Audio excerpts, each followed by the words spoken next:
Good day. My name is Dr. Muriel Mushariwa. I'm speaking to you from the School of Law at the University of Witwatersrand. I'd like to give you my insight into the Employment Equity Amendment Act and the current case law that has been brought to court by the DA.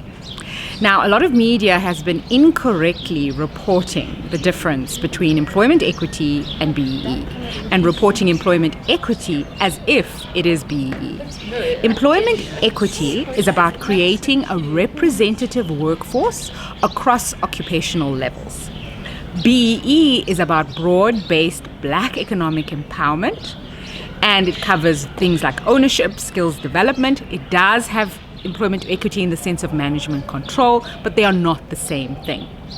The beneficiaries of employment equity are not the same as the beneficiaries of broad-based Black economic empowerment. Employment equity includes white women, and it includes white men that are disabled.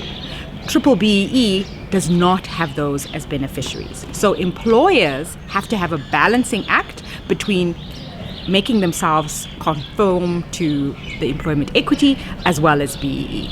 Now, the question we need to ask ourselves, particularly with the sector-specific codes that have been announced by the Labour Department, is whether was this a missed opportunity for the Labour Department to align with the DTI in terms of BEE targets and employment equity targets?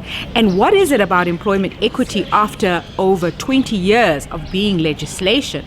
Why is it not working? Why are we not having more representativity of the Black group of women, particularly in top management positions?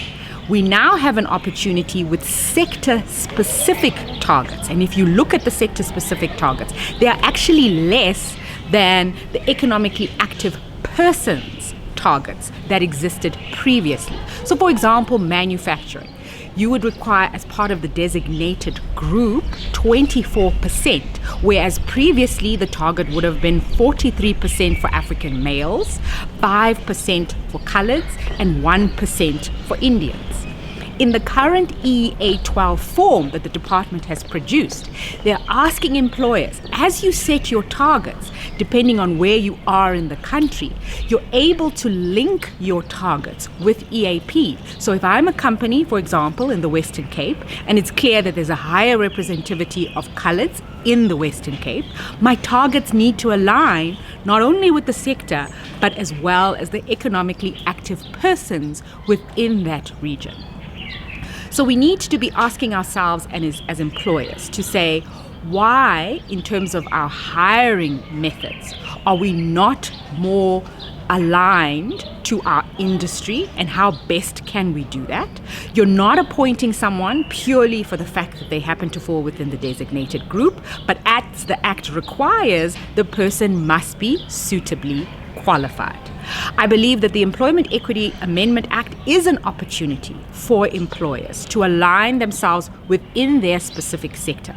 If they are struggling to find suitable candidates within the designated group, they then have an opportunity through skills development to then grow their own timber and have the necessary candidates to appoint and groom and progress within the occupational levels. This is an opportunity for us to have a situation-sensitive approach to employment equity by looking at ourselves within our specific sector as to how best we can move forward with transformation. We cannot ignore the visible and invisible barriers to employment that are faced by the designated group. Whether it's women in mining or any other industry, we need to take cognition of that challenge and make sure that as an employer, you're looking within yourself as to how best can you align yourself with the Act. There's a lot of talk of fines, and I can tell you from personal experience, having seen how the Department of Labor conducts its audits, they are looking to assist you as an employer to be compliant. Your willingness within your specific situation to be compliant is what they want to see. If they feel for whatever reason there's resistance or just a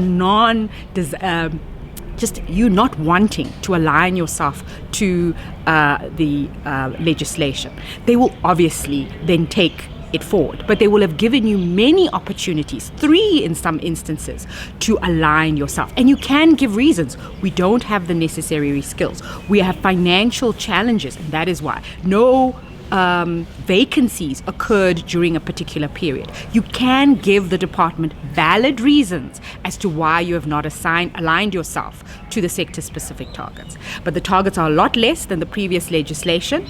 It just means now there's more scrutiny by the department in terms of compliance.